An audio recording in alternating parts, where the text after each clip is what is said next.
Rebound yan. Kapag buhaya ka sa basketball, dapat nakapokus ka lang yan sa kabuhayahan mo. Bakit mo pa kailangang ipasa yung bola sa mga kasama mo kung pwede mo namang itira? Buhaya ka, di ba? Itira mo na lang. Ha? Kasi yung mindset mo, magaling ka. Yan yung mindset mo eh. Magaling kang kupal ka.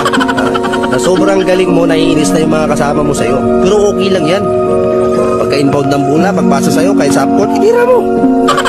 Hayaan mo sila mag-rebound dyan. Ang importante, ikaw nakatira ka. Bakit mo pa kailangan ipasa? Wag na. Wag ka nang mahiya. Makapal na yung mukha mo eh. Dagdagan mo na lang ng kundi. Ganun lang yung mindset. Focus ka.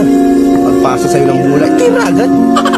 Huwag mong iisipin na magalit sila sa'yo dahil buhaya ka. Huwag ganun. Yung mindset mo dapat, positive ka eh.